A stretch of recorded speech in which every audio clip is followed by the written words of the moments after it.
The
quest for worship that has meaning and fulfilment has exercised the minds of Christians for thousands of years, and the reality is that each generation must take on this quest.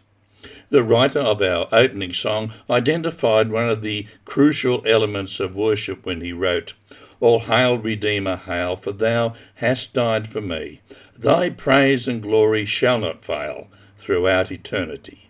Worship of God has always been one of the priorities of the Church and its people. Many of the great hymns are songs of praise and adoration, and the Bible commands us to worship God.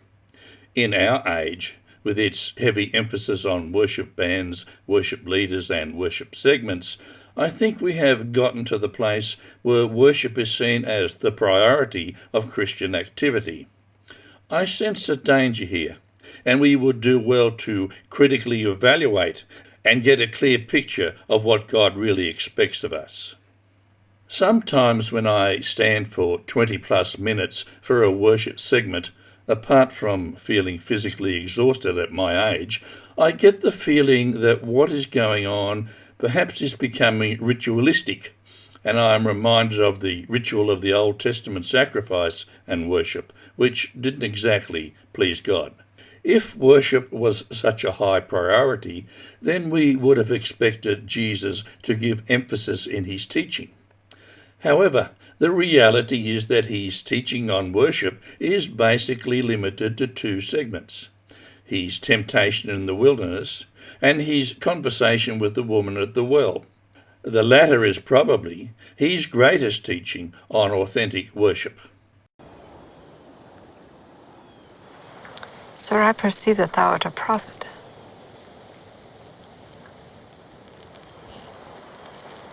Our fathers worshipped in this mountain. And ye say that it is in Jerusalem that men ought to worship.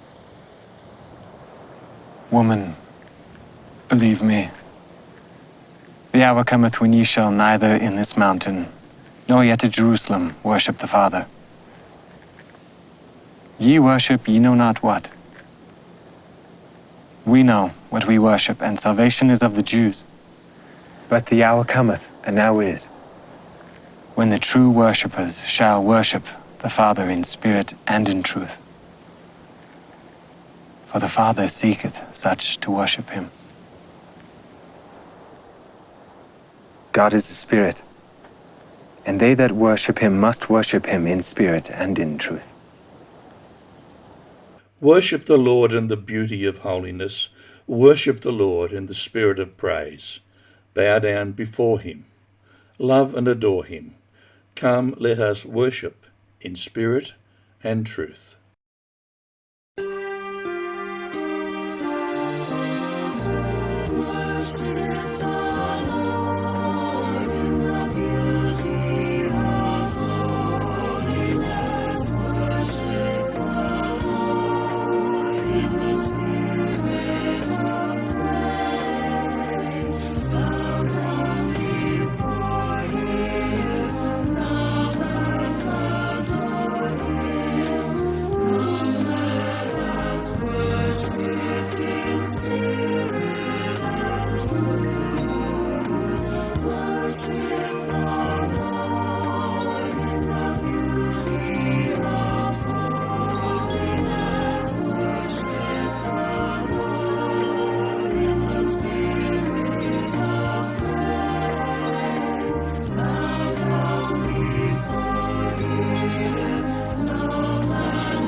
There is little doubt that Jesus heralded a new attitude in worship to God in his conversation with the woman at the well.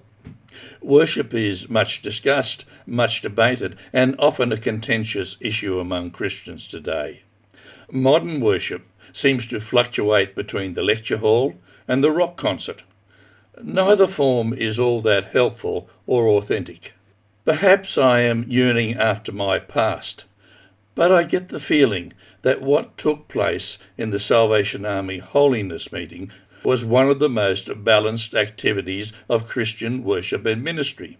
It included songs of praise and worship, a time for prayer and reflection, personal testimony of God's working in people's lives, and solid teaching on the Christian lifestyle.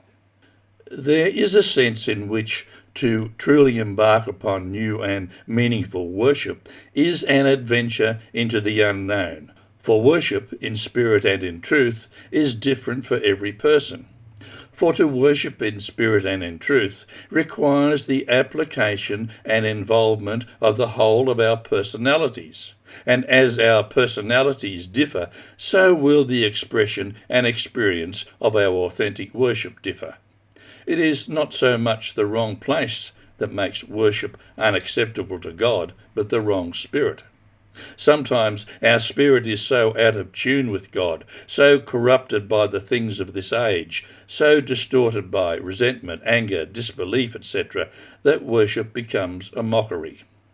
Worship is about a total surrender of the heart and mind, no holds barred. Come, now is the time to worship. Come, now is the time to give your heart. Come just as you are to worship. Come just as you are before your God.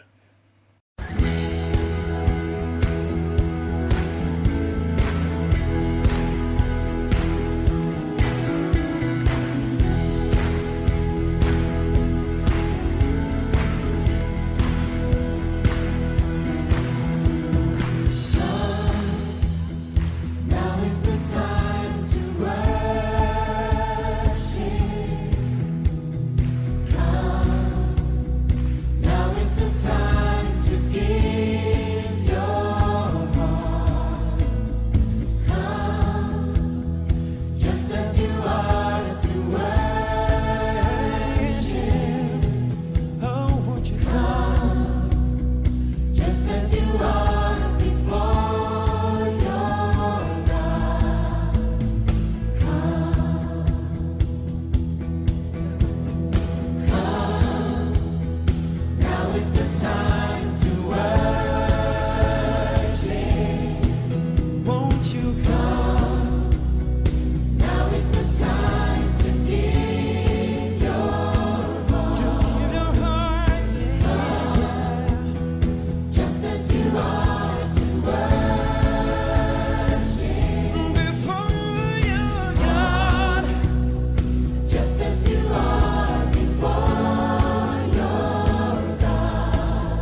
Paul's concept of a worshipping community was one of active participation, found in 1 Corinthians 14.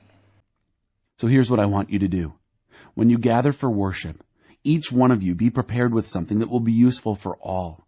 Sing a hymn, teach a lesson, tell a story, lead a prayer, provide an insight. If prayers are offered in tongues, 2 or 3 is the limit, and then only if someone is present who can interpret what you're saying. Otherwise, keep it between God and yourself, and no more than 2 or 3 speakers at a meeting, with the rest of you listening and taking it to heart. Take your turn, no one person taking over. Then each speaker gets a chance to say something special from God, and you'll all learn from each other. If you choose to speak, you're also responsible for how and when you speak. When we worship the right way, God doesn't stir us up into confusion. He brings us into harmony. This goes for all the churches, no exceptions. The community was to be prepared to give something within the worship experience. This is probably the most accurate picture we have of worship in the early church. It would appear from Paul's words that members of the community came prepared to contribute something of their personal experience of God to the gathering. It may well be that the worship practices of the early army were far closer to the New Testament model than that which we experience today. One of the basic foundation stones of early army worship, the testimony time, has all but disappeared from today's worship experience. There was a sense of preparation for the worship from members of the music section, such as bands and songsters. They prepared and came ready to participate in worship. Perhaps no other songwriter understood the intimacy of worship in the Salvation Army as General Albert Osborne. Called to lead his people through the trauma of World War II and unable to minister directly to his worldwide army, his personal spirituality, reflected in many of his songs, became, and still is, an inspiration. In the secret of thy presence, where the pure in heart may dwell, are the springs of sacred service and a power that none can tell. There my love must bring its offering, there my heart must yield its praise, and the Lord will come, revealing all the secrets of his ways.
True worship is about participation rather than observation.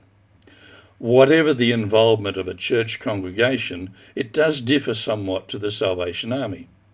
The very terminology used within our organisation reflects a different and perhaps unique approach in our attitude to communal worship. While others may attend a church service, in the Army we go to a meeting. The most meaningful things in life are those we experience, rather than those we observe or even possess. Worship is an experience. It must be something we experience rather than observe. To experience anything, I must participate in it. There has been a sense in which worship has become performance from the platform, and perhaps this places a gap between the preacher and his congregation, the one active and the other passive. The worship leaders are not called to be entertainers, but to lead the congregation in a reciprocal act of worship. Worship should always remain and be so structured that we are participators rather than observers. To worship in truth requires of us an openness and frankness that removes all facades and disguises. True worshippers of God are those who come honestly, with empty hands and open hearts, those who come into God's presence without the facades we display to each other, those who come to God, warts and all.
There is a sense in which meaningful worship is mentally healthy for us, for it has a positive and upbeat aspect to it.